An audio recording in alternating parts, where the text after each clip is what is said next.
ሱራፌል ቤዛን በድጋሜ ከዳት። የቅንጅርቲ እንቆቅልሽም የተፈታ ይመስለኛል አሁን ሳስበው። ምክንያቱም ቅንጅርቲ እሱን ሲያየው ደሙ ይፈላል። ማውራት ባይችልም እግሮቹም እጆቹም ይወራጫሉ።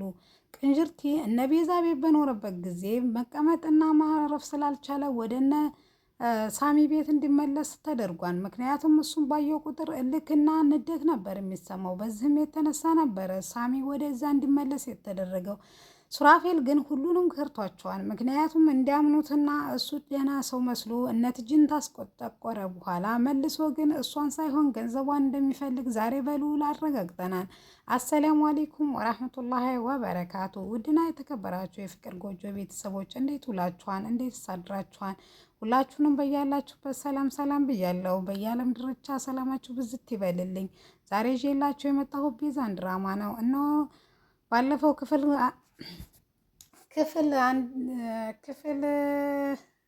ክፍል 66ን አቅርቤላችሁ ነበር። ዛሬ ክፍል 67ን አቅርብላችኋለሁ ማለት ነው። እንድትከታተሉ በአክብሮት ተጋብዛለሁ። ለዚህ ቻናል አዲስ ከሆናችሁ ሰብስክራይብ አድርጉ፣ ነባሮች ደግሞ ላይክ፣ ሼር እያደረጋችሁ እንድታበረታቱ በአክብሮት ተጠይቃለሁ ማለት ነው።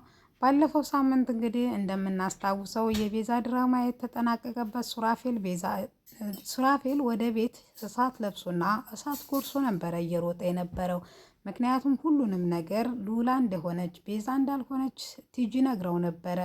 በእሷ ሀሳብ ወይም ክደቷን አልቀበልም ቢልም እውነቱን ግን ለማረጋገጥ እየሮጠ ቤት ውስጥ ሉላ እያለ ነበረ ያለቀው። ሉላም ተፎቅ ተንደርድራ ወርዳ አቤት አለችው። እሱም የታለች ሚስቴ የታለች ቤዝቲ እያለ ጮህባት ጀመር። አንገቷንም አንቆ እያምጠለጠላት እያለ ቆይ ሱራፌል አንተ ተረጋጋ፣ እህቴን በጣም እንደምታፈቅራት አውቃለሁ፣ አረጋግጫለሁም ትለዋለች። አሁን ቤዝቲን የት እንዳለች ብቻ እንድትነግሪ ነው የምፈልገው ይላታል። እሷም እኔ ምንም አላቅም ቲጂ ናት ያገተቻት፣ ለእኔም እኮ እህቴ ናት ቲጂ ናት ያገተቻት፣ እኔ ምንም አላቅም ይላል። ይህንን ቆቅልሽን እንዳምንሽ እንዳትጠብቂ፣ ምክንያቱም አንቺ እንደሆንሽ እንዳገሻት ቲጂ ነግራኛል። ኦ ይህን ሁሉ የነገረችህ ቲጂ ናት ስትለው አዎ ቲጂ ናት የነገረችኝ ይላታል። እሷን በምላሹ ቲጂ እኮ እኛ እንደምንነግርህ ስለወሰን ነው እሷ ቀድማ የነገረችህ፣ ስለዚህ እኔ ልታምነኝ ይገባን ይላል። ሱራፌልን በጣም ተናዶ እኔ ማንን ማመን እንዳለብኝ ግራ ገብቶኛል ይላታል። እኔም ብቻ ነው ሱራፌል ማመን ያለበት ትለዋለች። ይሄ ሁሉ ሲሆን ግን ሳራ ከኋላ ወይም ከኩሽና ሆና እያዳመጠቻቸው ነበረ። የሚሉትን ሁሉ ቤዛ እንዳልሆነች ሉላ እንደሆነች እየሰማች ነበረ። ከዛ ሱራፌል ተረጋጋ፣ ሁሉንም ነገር አስረዳሃለሁ ትለዋለች። ቤዛም ካለችበት ጠፍታለች። ማለትም ቲጂ ካሳገተችባት ስለጠፋችባት ነው ከዚህ ተቤት ልትወጣ የሚቻለችው። እኔም እንደምናገርባት ታወቀች በኋላ ነው ላንተ የነገረች። እሺ አክስትሽ ሴት ናት ይላታል። እሷም አክስቴ ዘመድ ጥየቃ ሄዳለች፣ እኔም ላንተ እውነቱን ልናገር ብዬ እንጂ እዚህ ቤት ለመቆየት አይደለም። ለእህቴ ያለህን ፍቅር እውነት ሱራፌል አሳይተህናል። እህቴን እንደምንም ብለህ እንደምታገኝልኝ ተስፋ አደርጋለሁ ትለዋለች። ይሄ ደግሞ እህቴ የምትይው የወንድሜ ልጅ ምናምን ልጅ ሞቶበት ተነሷን የሚባለውን ነው ስትለውም አዎ ምን ነው እንዴት አወክ ግን ይሄን ትለዋለች። እሱም ቲጂ ናታ የነገረችኝ ይላታል። ኦ ምንም የቀራት የለማ ቲጂ ትለዋለች። አዎ ሁሉንም ነገር ነግራኛለች፣ እኔ ግን ማንም ማመን እንዳለብኝ ግራ ገብቶኛል ይላታል። እኔን እመነኝ፣ ምክንያቱም እኔ እኮ እህቷ ነኝ፣ እህቷን ልጎዳ እህቷ መሆንሽን በምን አረጋግጣለሁ ይላታል። እሷም በምን እንደምታረጋግጥ ስትገኝ ይህን ምርመራ እናደርጋለን፣ የዛ ጊዜ እውነቱ መታወቅ ይቻላል፣ ግን በፍጹም ያችን ቲጂ የምትባል ሴትዮ እንዳታምናት ትለዋለች። እሱም እሺ ብሎ ቁጭ ብሎ ከተረጋጋ በኋላ አንድ ነገር ማሰብ ይጀምራል። እሱም ይህን ምስጢር ማንም ሰው እንዳያውቅ ማድረግ እንዳለበት ይወስናል። በድጋሚ የሚጠራትና ይህ ምስጢር ሰራተኛዋም ሆነች ሳሚም ወይም ሉሲ ማንም ሰው እንዳይሰማ፣ ይሄ ምስጢር እኔና አንቺ ብቻ ነው። ቤዛ ምን እንደምታረግ፣ ምን እንደምትወድ፣ ምን እንደምትበላ ሁሉንም ነገር እኔ ያሳይሻለሁ። ነገር ግን ከዛ በፊት ግን የቤዛን ሀብት በሙሉ በስሜ ታዞሪልኛለች። ዛሬ ጠበቃውን እደውልለታለሁ፣ ደውዬለትም እኔ ያናግረዋለሁ። ለምሳሌ ለምንድን ነው ሁሉንም ሀብት በስሙሽ በባልሽ ስም የምታዞሪ ብሎ ከጠየቀሽ የካንሰር ታማሚ እንደሆንሽና በቅርቡ እንደምትሞች ትነግሪዋለሽ ይላል። እኔ ግን ይሄ ሁሉ ጉድ እኮ አልገባኝም። ለምንድን ነው ከሁሉስ እንዲደበቅ የፈለግከው? ለምንስ እህቴን ለማግኘት ምንም ነገር እኮ እያደረግክ አይደለም? ሱራፌል እውነቱን ከነገርኩ በኋላ ለእህቴ ያለህ አመለካከት ምንም እኮ ተቀንሷል። ምንም እንቅስቃሴ እያደረግክ አይደለም። ምክንያቱም ቲጂ ካገኘች ከአንተ ቀድማ ትገልብኛለች እህቴን ትለዋለች። የእኔ ሰዎች በየቦታው ሁሉ ስለተሰራጩ ምንም ስጋት እንዳይገባሽ፣ እህትሽን እኔ ያገኛታለሁ። ቤዚቲ እኮ ላንቺም እህትሽ እንደሆነችው ለእኔ ሚስቴ ናት። ስለዚህ አታስቢ ይላታል። ሱራፌል ደስ ብሎታል። ገንዘቡን በሱ ስም ልታዞርለት ስለሆነ መጠጡን እየጠጣ ነው። ሉላ ግን ይሄ ነገር ረብሿታል። ምክንያቱም ያልጠበቀችው ነገር ነበረ። ምክንያቱም ቤዚቲ ሲል በአንዴ ቤዚ እንዳልሆነ ሉላ እንደሆነ ሲያቅ ወደ ሀብቱ ብቻ ሀሳቡ መሆኑን ገንዘብና ገንዘብ ብቻ መሆኑን በጣም ግራ ገብቷታል። ላክስቷም ደውላ ሁሉንም ነገር የተፈጠረውን ትነግራታለች። ስለ ገንዘቡ ወይም እኔ ሉላ መሆኔን ካወቀ በኋላ ስለ እህቴ መጨነቁን ትቷን እየጠጣ ነው ታች ቁጭ ብሎ።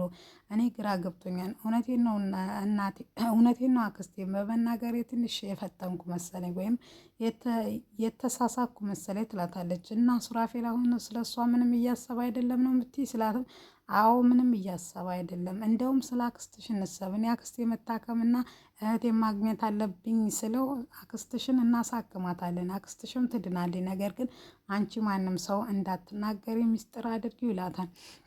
ይሄን ሁሉ ግን እየሰማች ነበር ሳራ ኪችን እንዳለች አያውቁም ነበረ። ድንገት ከሳሎን ወደ ኪችን ሲገባ ሱራፌል ያያታል። እዚህ ነበርሽ እንዴ ሲላት ገና አሁን መጣሁ። ምን ነው ቤዚቲ ምን ሆነች ትለዋለች። አይ ምንም አልሆነችም፣ ነገር ግን ያወራነውን ሰምተሻል ሲላትም አይ ምን አወራችሁ አልሰማሁም ትላለች። ግን በመደናበር ስሜት ነበር ያን እያለች ያለችው። እውነትሽን ነው ምንም አልሰማሽም ሳራ ሲላት አዎ ምንም አልሰማሁም ትለዋለች በድጋሚ። እሺ በቃ እንደዛ ከሆነ ቆንጆ ራት ስሪልን፣ ዛሬ ከቤዚቲ ጋር ቆንጆ ራት ይኖረናል ይላታል። እሷም እሺ ትልና እሱም መጠጡን ይዞ እንደወጣ ወዳው ለሳሚ ትደውላለች። ሳሚና ሉሲ አንድ ላይ ቁጭ ብለው የፍቅር እያተጫወቱ ነበረ። ሉሲ ስልኩን ታነስታየውና እንግዲህ ደግሞ ልታበሳጨኝ ነው ደወለኝ ትላለች። እሱም ቆይማን አዲስ ነገር ሊኖር ስለሚችል አንሺው ይላታል። እሷም ታነሳና በዝግታ ሄሎ ብላ ስትሟዘዝ ኖ ዛሬ የምትጫወችበት ጊዜ አይደለም። ስለዚህ ጉድ ተፈጥሯን እዚህ እናንተ እዛ እንትን ትላላችሁ፣ እዚህ ጉድ እኮ ተፈጥሯን ትላለች።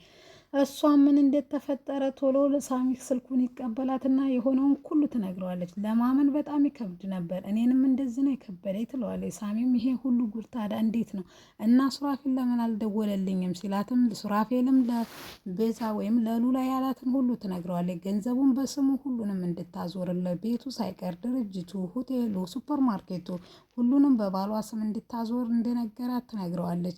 እንዴት እንደዚህ ይላል እንዴ ሱራፌል እስከዛሬ እየሸወደን ነበር፣ አልተቀየረም ነበር ማለት ነው። ዛሬም ከቤዛ የሚፈልገው ገንዘቧን ነበር እያለ ነበረ ሳሚ።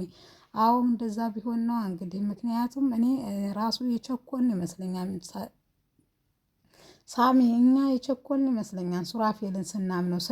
ስለ ቤዛ ግድ አልሰጠውም፣ ምክንያቱም እህቷ እየተጨነቀች ነው። እሱ ግን እየጠጣ ነው፣ ደስ ብሎታል። ገንዘቡን ነገውኑ ጠበቃውን አናግሮ በስሙ እንድታዞርለት እያደረጋት ነው። መምጣት አለባችሁ ወይም እኔ መጥቼ ሁሉንም ነገር እንድንነጋገር አደርጋለሁ ትለዋለች። እርሱም በቃ ነገ ነይ ቶሎና እናወራለን ይላታል። በቃ እሺ ይላታል። ወደ ቤትም ከገቡ በኋላ ሳሚና ሉሲ እያሰቡ ነበር። ሉሲ ይሄ ነገር በጣም ሰልችቷታል። ብስጭጭትም ማለቂያ የሌለው ምንድን ነው ትላለች። እሱም በዚህ ሰዓት ቤዛ ታግታ ቤዛ የት እንዳለች አይታወቅ፣ እንዴት እንደዚህ ትያለሽ? ቤዚቲ እኮ ናት ይላታል። እኔ እኮ ቤዚቲ ታሳዝነኝ እኮ ቀርቶ አይደለም ሳሚ፣ ግን በቃ ማብቂያው ነገር በጣም ነው የናፈቀኝ። በቃ ተገላገልናቸው ብዬ ነበር፣ ነገር ግን ነገራቸው ሊያልቅልን ወይም ልንገላገልናቸው አልቻልንም ይላል ትለዋለች። አዎ በቃ ለማንኛውም ቤዚቲን የትም ብዬ መፈለግ አለብኝ፣ ቤዚቲን ከነዚህ አውሬዎች ዛሬም ማዳን አለብኝ ይላል። ቤዛ ትሙት ትኑር የሚያታወቅ ነገር የለም። ከዛ ከመኪናው አደጋ በኋላ አለችም የለችም አናውቅም። ምክንያቱም ዶክተሩም እንደነገረችው ሐኪም ቤቱን ሁሉ እየፈለጋት ነው። ምክንያቱም ቅድሚያ እሱ ካገኛት ይገላታል፣ ቲጂም ታገኘቻት ትገላታለች፣ ሱራፌልም ካገኛት ይገላታል። በነገራችን ላይ ከክፍል 1 ጀምሮ እስከ ክፍል 67 ድረስ በየቀኑ በየክፍል አንዳንዱ ድረስ ቤዛን በመርዝ በአደጋ ብቻ በሁሉም ጊዜ በሁሉም ክፍል ለመግደል ያልታሰበበትና ያልታቀደበት ቀን የለም። ጥላቶቿ አንድ ቀንም ተኝተው አያውቁም ለእሷ። ነገር ግን በፈጣሪ እርዳታ እሷ ዛሬም አለች። ዛሬም ትተርፍ ይሆናል አይታወቅም። ብቻ የአሁኑ ግን በጣም ከባድ ነው። ሳራም ወደ ቤት ትሄድና ሁሉንም ነገር ትነግራቸዋለች። ነገር ግን እንትና በጣም ተጨንቃ ነበረ። ሳራት በጣም ተጨንቃ ነበረ። እንዴት እንደዚህ ሊያደርግ ይችላል? ምንስ አስቦ ነው? ቤዚቲ ሲል የነበረው ውሸቱን ነበር እያለች እየተጨነቀች ነበር። በቃ አንድ ነገር ማድረግ አለብን ይላታል ሳሚ። እሷም ምንድነው ስትል በቃ እኛ ቤት ጧት እንመጣለን። እስቲ ምናልባት ደውሎ ካልነገረኝ፣ ምናልባት ቤት ስመጣ ከነገረኝ ደግሞ እናያለን ይላል። በቃ እሷም ቶሎ ትላቸውና መልሳ ወደ ስራዋ ትሄዳለች። እሱም ድጋሚ እያስጠነቀቃት ነበረ ሉላን። አንቺ ቤዛ መምሰል አለብሽ። ቤዛ በጣም ባሏን ታፈቅራለች። ባሏን አፍቃሪ ሴት መምሰል አለብሽ ይላታል። ከራትም በፊት ወይን እንጠጣለን፣ ስለዚህ ወይንም መጠጣት አለብሽ። ብቻ የቤዚቲን ፊርማ ደግሞ የማታውቂው ከሆነ እኔ አለማምድሻለሁ ይላታል። እሷን ፈጠን ብላ አይ እሱን እንኳ ቃዋለሁ ትለዋለች። እሱም አሀ ያቺ ቲጂ አስተምራሻለች ሲላትም አዎ ቲጂ አሳይታኛለች። ግን እንዴት ነው የተዋወቃችሁ? ስለ መንገድ ላይ አግኝታ ነበር፣ ግን ድንገት ወደ ቤታችን የገባችው ቤዛ እያለች ነበረ። በዛ አጋጣሚ ነው እና ቤዛ በህይወት ራሱ መኖሯን አሁን ያወቅ ነው እንጂ ቤዛው እንደሞተች ሀብቷን ሁሉ አንተ እንደወረስክባት ምናምን ነግራን ነበር ይላል። በቃ አሁን ለማንኛውም እኔ የምልሽም ብቻ ነው የምታደርገው። እኔ ከምልሽ ውጭ አንድ ፍንክች ማድረግ የለብሽም፣ ማድረግምም አችም ይላታል። እሷ ግን ፈጽሞ ይህን ነገር ማድረግ አልችልም፣ እኔ ጨንቆኛን። ሀብት እኮ የቤተሰቦቿ ነው። አንተና እሷ ከተጋባችሁ በኋላ ምንም ያፈራችሁት ሀብት እንደሌለ አውቃለሁ።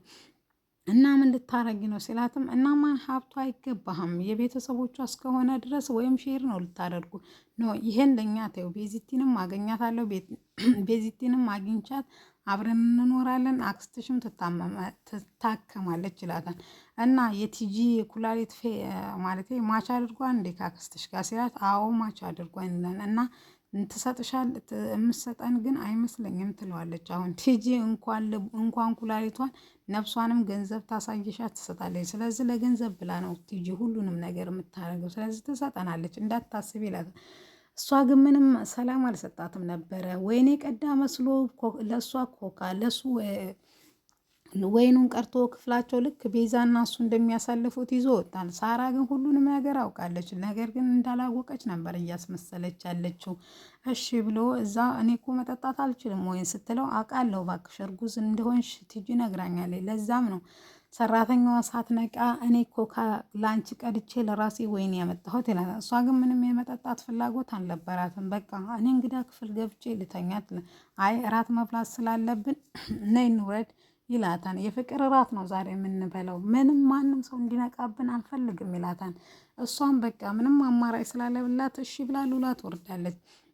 እንዴት ተለመደው ሰራተኛዋ ቆንጆ እራት አቀርባላቸው ነበር። ያ ምግብ ከተመገቡ በኋላ ምን ላምጣላችሁ አብረሽን ብይ ሲሏትም አይ እኔ ውስጥ እበላለሁ ትላለች። የሚሉትን ሁሉ ተደብቃ እያዳመጠች ነበር። ነገ በጧት ጠበቃው ጋር ደውለው እንደሚሄዱ ገንዘቡን ሁሉንም እንድታስተላልፍ የካንሰር ታማሚ እንደሆነች ከዚህ በፊት ለሱራፌል እንደነገረችው የሕክምና ወረቀት እንዳለ እሱ ማስረጃ ይዘን እንሄዳለን ይላታል። እሷም ነገር ግን አንተ ግን ይሄ ነገር ሚስጥር ሆኖ ይሄን ሁሉ ነገር ግን ለምን እንደዚህ ማድረግ እንደፈለግ አልገባኝም ትላለች።